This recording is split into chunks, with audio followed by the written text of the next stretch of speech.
Hello, welcome to CLSP Politics. Sean Briscoe speaking. So I got a real treat for you. Now you're all like, "Oh, Tennessee, what could they possibly have anything to do to teach us about, electoral politics? It's a red state." Well, I actually found probably one of the most profound examples of gerrymandering I've actually ever seen. And I've now looked at, closely at a bunch of different congressional districts. And wow, what they did to Nashville is pretty messed up. It's Texas level gerrymandering. It's right. It was pretty impressive. So let's get into it. Now, I tell you guys, when you're looking at these maps to look for hooks, how many hooks do you see in this one?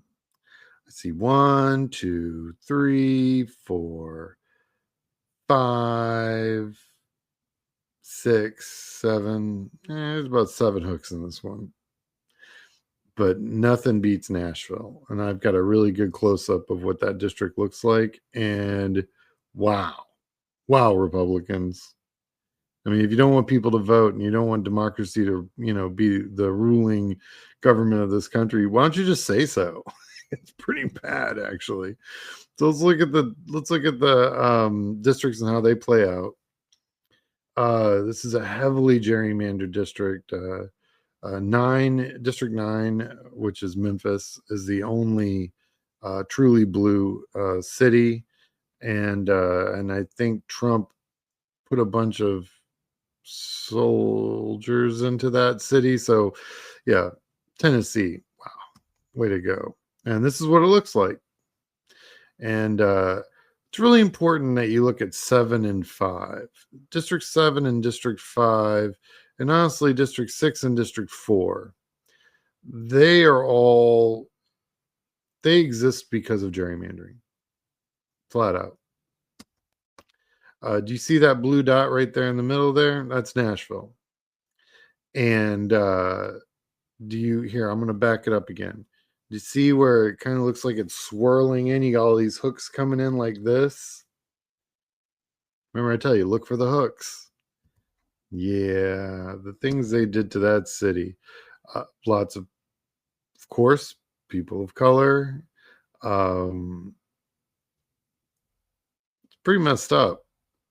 So I zoomed in just so you guys could see. So the graph on the left, the map on the left is demographics. So the redder it is, the whiter it is. The bluer and greener and yellow, it becomes more diverse. So they separated the community and literally cut the people of color into 3 parts in this map. There's just no reason for this. So then, of course, it's blue, as you can see on the right, on that right map. But do you see how this one cuts in, this one cuts in like this, and you've got another one that cuts in from the bottom? That, my friends, is how you divide up a city to maximize Republican vote. And then you just pull those Democratic votes out hundreds of miles into red rural Tennessee. And that's how you destroy democracy. Way to go. So if you haven't already, like and subscribe. I'm on YouTube, Blue Sky, Instagram, TikTok, and Substack. Feel like going through all these congressional races, I have mostly talked about gerrymandering, and that's kind of upsetting. But let's look at the races themselves, right? So this one's kind of interesting. You've got a Republican incumbent, Tim Burchett. This is, one of those fun districts that are gerrymandered to hell. And you've got a Burnett who's running as a Democratic Democratic candidate. And Adam Velk, who I couldn't find any information on. So at least we've got a Democrat running in this seat. But man, what a district. It's just a lot of rural. It's cut the hell up. Man, rough. District 3, interesting district, right? Obviously, Fleischman, the Republican incumbent's got $4 million. Not going anywhere. District 3 is a total nonsense congressional district. This is just gerrymandered to the point of they're not even trying. And I'll point that out. Look at this part. It's the part where it narrows. Look at this part. There are parts of that okay. There are parts of the district that aren't even touching other parts of the district. Like those little islands of purple from the congressional district next door. What is that about? And then why does the district narrow to a few miles there in the center? Just so it can be attached to this whole other bulge up in the north. That's all gerrymandering. This is the least democratic map I've seen in a while. I mean, wow, you know? So, looking at District 4, again, you've got a Democrat running, raising a little bit of money. Go get him, Victoria. The Republican incumbent doesn't have that much cash, about $500,000. It's a big district though, and it takes a lot of money to run a district this big. Lots of rural, lots of media buys is about all you got, and I mean, you could try mail. We've talked about that in my previous videos. Mail is crazy expensive, and as the Brookings Institute put it, statistically irrelevant into the outcome of a race. District 5, gerrymandered. You can see a hook. I need to call those hooks and valleys, because I think when it narrows, that's also an indicator of gerrymandering, heavy gerrymandering. Could not find a lot of information on this one, so I'll have to come back and take a look at District 5. But what I did find was you've got a Democrat, Chaz Mulder, and Mike Cortez, who are Cortez.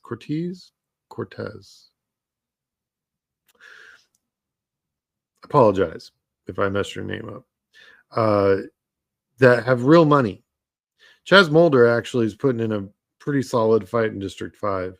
The Republican only has more debt than capital.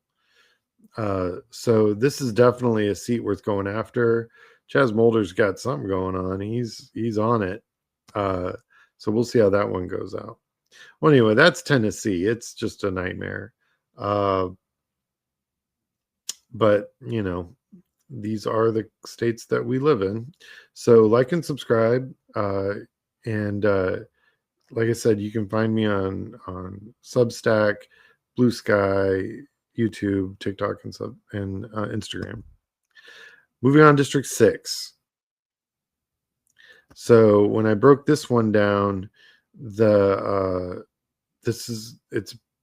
Republicans are the only ones really running in this race, and it looks like Johnny Garrett is winning in the fundraising race by quite a bit, and he's self-financed. This guy's obviously wealthy. I mean, he dropped $350,000 into his own race. He did that to lock down the Republican primary, and it looks like he did exactly that. District 7, another gerrymandered to hell district, part of the Nashville gerrymander. You've got the Democratic Party. One guy's raised 20 grand. Good job. There's a lot of, I mean, the Republicans are running, but they're all self-financing. You can see it in their debt numbers. You've got Jason Knight with $5 grand. And he's got $35,000 in debt. You've got Stuart Parks with $3 grand, and he's got $67,000 in debt. And you got Matt Van Epps, who's got $54 grand cash on hand, but $178,000 in debt. So the only one that's actually in the black here in this entire primary so far is the lone Democrat sitting at 20 grand.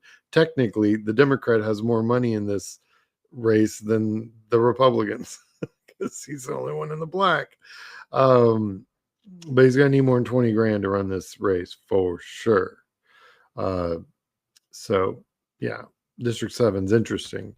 The campaign finance across the board, actually, in Tennessee is pretty whack. I mean, it's lots of debt, not a lot of cash on hand, which tells me that there's a lot of candidates that are, running that are wealthy. So Memphis is interesting. When I looked up the Democrat, Justin Pearson, couldn't actually find any campaign finance report. Keep in mind, this is the bluest. This is the only truly Democrat controlled congressional district. And the only person I could find with any cash on hand at all was a Republican. Like I said, I'm going to have to come back to this one. This one's a weird one, and it shouldn't be. This is not what I expected to see, but no reason to freak out. It's a very blue district. There's no way a Republican's getting elected if there's a Democrat on the ballot. But the Democrats should probably be able to raise some money. So I'm going to have to come back and look. The filing deadline's in mid-December, and I'm sure there'll be a few other people that will jump in. So this will be one I'll have to come back and look at in the new year. Well, that's Tennessee with all the cray-cray. So thanks for watching. Like and subscribe. Like I said, if you're thinking about running for office, you can check out my website at clsbpolitics.com. I'm on YouTube, Blue Sky, Instagram, TikTok, and Substack. Go check me out. All right. Hope everyone has a great day. I will talk to you guys later. Bye.